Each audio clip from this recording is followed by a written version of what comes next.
Hi, I'm Tom, the gas station guy from Delaware, and I want to tell the American people why no one should ever vote for Joe Biden Jr. Joe Biden is a liar, a fake, an elitist, a loudmouth, a know-it-all, a buffoon, a piker, and worst of all, a dishonorable man. You ask him, he's the brightest man in the world. When his dad loaded everybody into the covered wagon and left the mountains of Scranton, Pennsylvania to come to the valleys of Wilmington, Delaware, he must have struck gold right away because Joe went to private school. Who do you know that went to private school in the 50s? That was expensive. We keep hearing about in my neighborhood and on and on. Well, the average American can't afford to live in Joe's neighborhood. Down here in Delaware, we refer to that area as Chateau Country, where all the fat cats, DuPont, bankers, and high rollers live. The only plumber Joe would know is the one his servant would call to fix the toilet. And I can almost guarantee the only time Joe would see the inside of a Home Depot is when he's fishing for votes. Old Joe said recently it's harder being a county councilman than it is being a senator. That's right. People can actually come to your house and see and ask you questions. You have to be able to back up what's going on around you. In Washington, you're too far away to get to. Okay, now for the reason and the how of why I dislike Joe Biden so much. Before I start, I want to say this. If old Joe wants to go face to face with me and hear what I have to say directly to his face, I'll meet him anytime, any place, and tell him what I really think. Back in 1979, I owned a gas station. During the fake crisis over the taking of hostages by Iran, all the oil companies doing business in Delaware sent notices to their dealers. They were going to rewrite the contracts and raise the rents from the current $400 range per month to $4,000, like immediately. So the president and vice president of the Pennsylvania Delaware Service Station Dealers Association and several dealers, including me, arranged a meeting with Joe Biden to ask for some help to stop the oil companies from putting us out of business. We went into Joe's Wilmington office. We're asked to sit down. He had a blue button-down collar, long-sleeve shirt on, the kind you get from LL Bean. As soon as we sat, he apologized for having a button missing from his left cuff. We all said no problem. The president started to tell him about our problem with the oil companies and the rents. Joe kept fooling with the missing button and was talking to himself about it. The president stopped talking. Joe kept on going about his button and how he would have to have a talk with his maid when he got home for letting him leave the house with a button missing from his cuff. We looked at each other, and I think we all had the same thought. What the hell is wrong with this guy? The president went ahead through his presentation, and Joe kept fumbling with his damn cuff. I almost blurted out, "Why don't you just roll up your damn sleeves and pay attention to us?" But I kept quiet. After our president finished, old Joe said, "Is that it?" The president said, "Yes. Can you help us?" Old Joe said those famous political words, "I'll look into it." "Is there anything else I can do for you today?" Prez said, "No, thanks for seeing us." And Joe says, "Call anytime, glad to be of help." As we were leaving, we talked among ourselves about how freaking weird old Joe was and what a waste of time it had been. The next day, we called the president of the Delaware Senate and were brought right down to have a meeting with him. After explaining the situation, the president of the Senate introduced a bill within 2 days to freeze the rents at the pre-crisis level. The oil companies all backed off immediately. Didn't want to get involved with the state of Delaware. Trust me, I've never forgotten this. Whenever I see Joe on TV running off about the people he helps and his neighborhood and all the people in his neighborhood, I actually say to the TV, "What a bunch of BS you are, and someday the people are going to find out what a phony you are."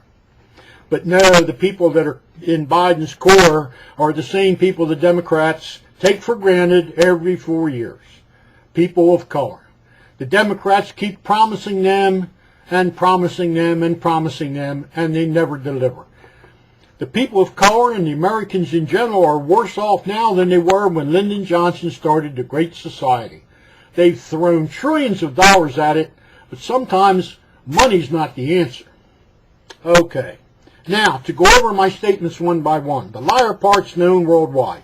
During the 90-minute debate with Sarah Palin, a nonpartisan group counted at least 16 lies or misstatements. He just lied to the girl on the Florida TV station a few days ago, and their campaign tried to have her destroyed. The fake part is multifaceted. His hair, teeth, and God knows what else. The elitist part, his son Beau, who old Joe worked his magic, had him elected as Attorney General of Delaware with less experience than Obama. And by the way, his name is not Beau, it's Joseph Biden III. Sounds kind of snobby, doesn't it? I hope he doesn't get ink on his cuffs while he's over in Iraq, serving his country. He went there to be a lawyer, not a fighter. Sarah Palin's son, on the other hand, is carrying a gun. He's actually in harm's way. Now, after he gets done with them over there, old Beau Biden's going to have Iraq in such a mess they won't be able to agree on anything without having a lawyer present. Now for the other son, Hunter. I don't know what his real name is, maybe Joe the Fourth. Anyway, old Joe helped Hunter and a couple buddies set up a hedge fund in New York City. Hunter and one of his buddies got the other guy to sell their share to them, stating that the hedge fund was worth squat and they wanted to save money, I suppose. Later, they sold the hedge fund for big bucks, and the word is that third man out suing for fraud or some such thing. Then old Joe set Hunter up as a lobbyist in Washington. I hear the starting salary's $100 grand a year for doing what? Just being the son of Joe Biden. Now, before the election started, the word is that Joe told old Hunter to lay low. If people knew he was a lobbyist, it would be hard to explain. Yeah, hard to explain. Not hard to understand. As for the loudmouth know-it-all, the entire world has seen old Joe at work over the past several months, so I don't have to go any further with that. The piker part. Old Joe made about $3 million over the past several years and was so generous as to give $3,600 to charity. Boy, what a guy. He can tell you and me how to spend our money, but he's a piker when it comes to his own money. He also said recently he would go after people who hide their money offshore to avoid taxes. He better be careful. His buddy Teddy and God knows how many other congressmen and senators like Charlie Rangel have money hidden offshore too. I guess he's just bloviating.